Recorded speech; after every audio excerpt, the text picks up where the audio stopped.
Serial ఈరోజు ఎపిసోడ్లో అసలు ఆ మాయ తెలివైందనాలో లేక కావ్య తెలివి తక్కువదనాలో నాకు అర్థం కావడం లేదు. ఈ ఎపిసోడ్ చూస్తే మీకు కూడా అలానే అనిపిస్తుంది. అసలు ఏం జరిగిందో తెలుసుకునే ముందు మన ఛానల్ కనుక ఎవరైనా ఫస్ట్ టైం చూస్తుంటే వీడియోని లైక్ చేయండి, ఛానల్ని సబ్స్క్రైబ్ చేయండి.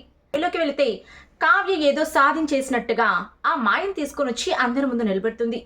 వెలగబట్టేసినట్టుగా అలా నుంచుంటావేంటి, అందరికీ నిజం చెప్పు అంటుంది.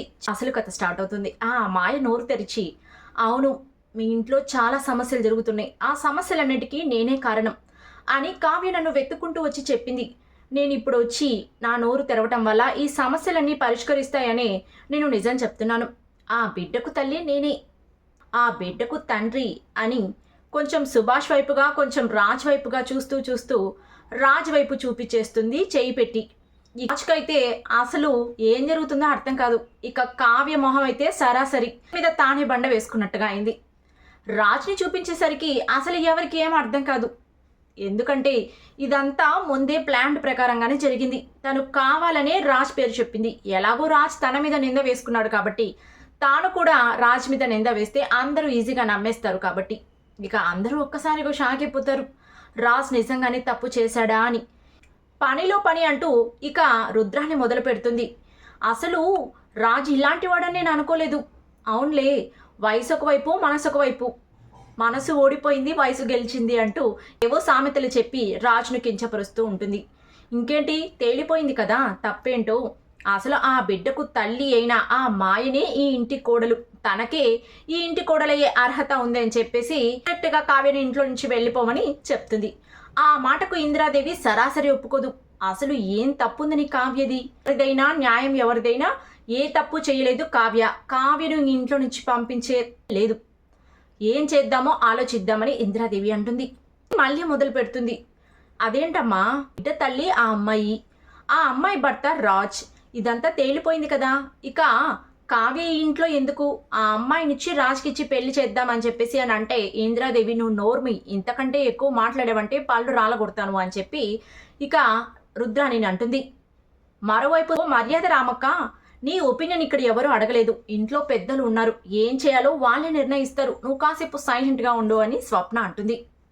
కానీ అసలు రుద్రాణి మాత్రం ఆగనే ఆగదు, ఏదో ఒకటి మాట్లాడుతూనే ఉంటుంది.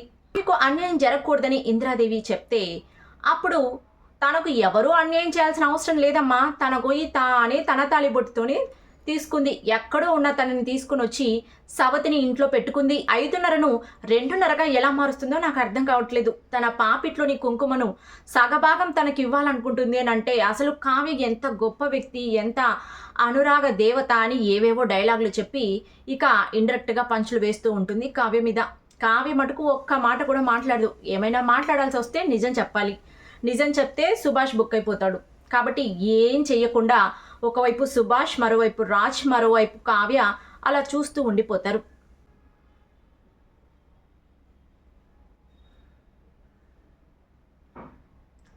ఇక స్టార్ట్ చేస్తుంది. ఏంటండి అలా నిలబడ్డారు, ఇప్పుడు ఎవరిది తప్పు, మన కొడుకుదా మీదా నాదా, నాకు అసలు ఏం చెప్పాలో అర్థం కావడం లేదు, మీరేమైనా మాట్లాడండి అని అపర్ణ అంటుంది. ఆ మాటకు సీతారామయ్య, ఇప్పుడు వాడు మాట్లాడలేడమ్మా, అందరి మనసులు గుండెలు బరువు ఎక్కిపోయాయి, ఇప్పుడు ఏమీ చెప్పలేరు చెప్పకూడదు కూడా, కాస్త సమయం ఇవ్వండి, కొంచెం ఆలోచించి ఏం చేయాలో ఆ ముగ్గురు భవిష్యత్తు ఎలా నిర్ణయించాలో ఆలోచిద్దాం, అంతవరకు ఆ అమ్మాయిని ఇంట్లోనే ఉండనిద్దాం అని చెప్పి ఎవరి పాటికి వాళ్ళు వెళ్ళిపోతారు. ఇక ఆట ఆడుకుంటాడు. అసలు తన ఫ్రస్ట్రేషన్ మొత్తం కావ్య మీద చూపిస్తాడు రాజ్. ఏం చేసావి నువ్వు, ఎక్కడికి వెళ్ళి ఆ మాయ తీసుకొస్తానని చెప్పేసి ఈ మాయలేడిని తీసుకొని వచ్చావు, నేను ముందు నుంచి చెప్తూనే ఉన్నాను నీకు ఇలాంటిది ఏదో జరుగుతుందని, అటు తిప్పి ఇటు తిప్పి నా నెత్తిన నిప్పు పెట్టావు అని కంటిన్యూస్గా కావ్యం తిడుతూనే ఉంటాడు. సుభాష్ ఆగమన్నా ఆగడు, తన ఫ్రస్ట్రేషన్ మొత్తం కావ్య మీద చూపిస్తాడు.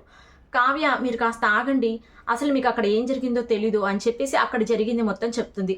తాను తప్పు చేశానని అది ఒప్పుకుంటానంటేనే నేను ఇంటికి తీసుకొచ్చాను, తను ఇలా ప్లేట్ ఫిరాయిస్తుందని నాకు అస్సలు తెలీదు, తను తెలివైందనాలో లేదా నేను తెలివి తక్కువదనని అనుకోవాలో నాకు అర్థం కావడం లేదు, కాస్త సమయం ఇవ్వండి, నేనే తనను ఇంట్లో జరిగిందంతా చెప్పి తనను బయటకు గెంటిచ్చేస్తాను అంటే, అమ్మా తల్లి నీకు నమస్కారం, ఇప్పటి వరకు చేసింది చాలు, నువ్వు తీసిన గొయ్యి చాలు, పిల్లకాలంలో నుంచి బావిలో పడ్డట్టయింది మా పని, ఇప్పటికీ బావిలో కప్పల్లాగా పడి చావాల్సిందే, ఇంకా నువ్వు అండమాన్ గొయ్యిలాగా గొయ్యి తవ్వి మమ్మల్ని అందులో పడేయద్దు, ఏం చేయాలో నాకు తెలుసు, ఏం చేత కాక నేను ఇంట్లో నోరు మూసుకొని ఉన్నాను అనుకున్నావా? ఇలాంటిది ఏదో జరుగుతుందని నాకు తెలిసే నేను మౌనంగా ఉన్నాను. నీకు ముందు నుంచే చెప్తూనే ఉన్నాను ఇలాంటివి ఏది చెయ్యొద్దు అని చడామడ తిడతాడు కావ్యను.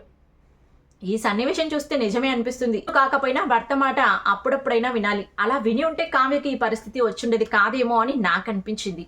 ఇక్కడితో ఈ ఎపిసోడ్ ముగుస్తుంది. కానీ ప్రోమోలో మాత్రం అసలు ఆ మాయ మన రుద్రాని తీసుకొచ్చిన కొత్త క్యారెక్టర్ అని తెలుస్తుంది. వాళ్ళిద్దరూ మాట్లాడుకుంటూ ఉంటారు. రాహుల్ మధ్యలో వచ్చి, మమ్మీ నువ్వా ఇదంతా చేసింది, నాకు ఒక్క మాట కూడా చెప్పలేదు అంటే, మీ మమ్మీ అంటే ఏమనుకున్నావు అని చాలా పొగురుగా చెప్తుంది.